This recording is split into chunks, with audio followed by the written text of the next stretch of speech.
Well, hello and welcome to Mofo Garage. Today, we just have some updates, some new parts that came in. I'll be putting these on the website soon, minus one or two things that are out here that are probably already on the website or will not be going up for sale, such as this. This is not ready yet. This will be the brass portal kit, bolt-on kit. It is gear reducted. The shafts inside there are one piece stainless steel. The front one is oversized, really big.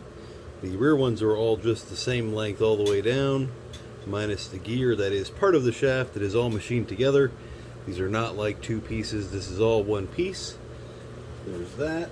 Here's kind of the front. Without the box on it, without the portal box on it, kind of what it looks like here with the gear sticking out of it. These will be finished differently. This is the prototype model. I'm still working on at the moment, but hopefully soon. So that I'm really excited about when it is done. But some things just back in stock, such as this. The Mofo RC double barrel style shocks are back in stock, or will be very soon. They do come with brass balls. They also, I believe, are the only ones that come with the droop springs, which is the shorter black springs. So if you want to run this on a half setting, instead of having a full length spring in there, you don't want your truck to ride like a monster truck, you can run that little droop spring in there. And I do have limiting straps on the website as well. So the double barrels are back in stock. And these ones you guys have already seen. These are the oil shocks. I still have these in stock as well. Oil shocks work great for just about anything, especially if you have something that goes fast. Or if something that's really bouncy, you don't want to watch bouncing down the trail real crazy like. So I've already had these on the website, the splitters. Now I do have just a regular extension as well, so you guys looking for extensions, moving your electronics around, trying to get the LEDs plugged back in, or if you got a real short servo wire, you need a longer one, or whatever the case may be, these will be on the site soon. I've already had these on the site. This is a splitter, one male in, two female outs. These are still on the site now, but I also do have just an extension. So motor wires, battery wires, whatever, if you need to make them longer, I now will have the extension on the website. These are really cool. Finally got these in. These are the upper links for a Jeep or C10. These are the upper front links to 4-link your Jeep or C10. Real nice and easy. Especially if you already have an aluminum link kit. If you don't already have an aluminum link kit, I do have those on the website as well, and they do come just like this with the little lettering on it already, the logos. So that is for the Jeep or C10 model. And I bet you can guess, these are for the deadbolt and Betty. So if you have a Betty or a deadbolt and you need some upper 4 links and you want them aluminum, you don't want 3D printed, I do now have the aluminum links for the upper fronts, and these are reversible as well. So I don't know if you can tell in the video, but they're actually offset balls here. So where this goes through here, if I can get it to focus on here long enough, you really can't tell, but they're offset by about a millimeter and a half maybe. So you can actually, if you're having clearance issues, you can flip them the other direction and you can get clearance past. If you have a servo tray or something that's hitting, or not a servo tray, ESC tray or something that's hitting up here, you can flip these that way to get that clearance. Or if they're hitting the bottom links for any reason, you can flip them this way to get more clearance for the bottom links. So that's real exciting, both for the deadbolt Betty, these ones, and the Jeep C10, these ones. These, I believe, should also fit my 6x6 chassis kits for the rear links. So if you wanted to run the rear links for the 6x6, if you didn't want to use the 3D printed ones, I'll be having the option for these to run aluminum links on the rear of the 6x6 kits for the scx24s. Next up, we have some teeny tiny fake hubs. I do have these in black and in red. They come with a little cool design on the front here. Look just like a little locking hub basically. Has the lock nut built into it. And it does come with the tiny little tool to install them. So, you know, that will insert into the front like so. This part will go on wherever my driver is. It seems I've lost it now. We have to take, oh, there it is. This little tool will fit right inside your 4mm driver, so you can screw these right onto your axle. Hold your wheel on and have a nice decorative little touch instead of a nut. You'll have this cool looking little thing on there. Let me see if I can let me see if maybe I can demonstrate that real quick, kind of show you what I'm talking about.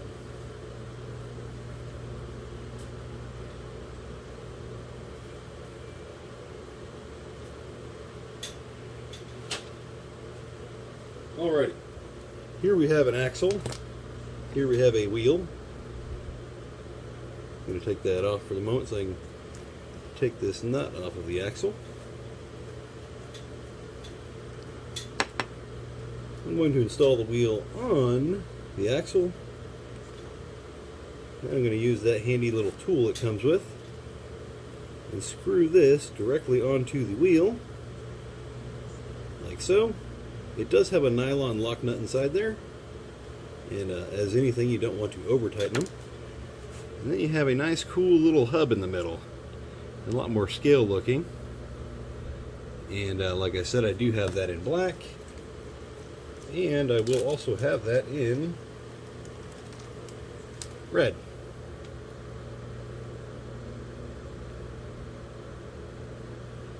So that is pretty cool. Okay, the next thing is probably the most requested thing I've had for quite a while, and finally got them out of production. Well, maybe not the most requested. One of the most requested things I've had for a good while here. It is these tiny things. So if you don't know what you're looking at, these are little aluminum blocks. And what these go to is my best servo mount ever made, Servo Mount, for the scx24. This is adjustable. As you can see, the screws there, there's 4 holes in the bottom on each side. You can actually move these posts backwards and forwards, mount your servo on to get clearance frontwards or backwards if your servo is hitting anything. Before I had 3D printed little posts for this that look like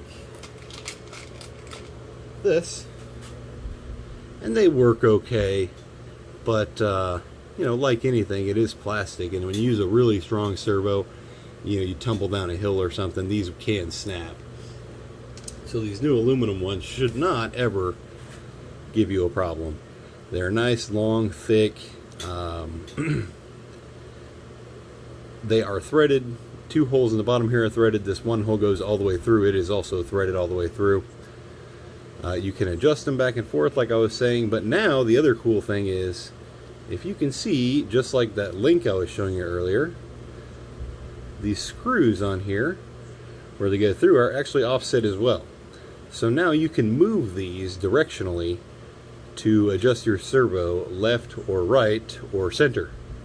So for some of you guys that have ever put an aftermarket servo on your rig, and now let's say your horn is just off that much. Let's say it's off that much now all the time, and you never get full steering anymore in one direction. Now you take one of these, and let's say if it's off this way, you would want to move the servo that way. So you would take this one here, turn that the other direction, and kind of get the servo on there and put the screws through. Now it will be kind of difficult getting the screws to line up because they are you know, not quite going to be perfectly lined up with every servo due to servo tolerances. So you may end up having to drill the hole out a little bigger on the servo or something like that to get both these screws to mount through if you do move it left or right. But they do also come with something that I don't have any over here with me right now at the time, but little bushings that go on these screws, little bushings that so if you do have to have a bigger hole, such as the NSDRC servo here that has a bigger hole where the screw will actually just poke right through there, they do come with little bushings that go on the outside here to clamp that down all the way. And same thing, so you could actually move that this direction or that direction or directly center. So real exciting for that.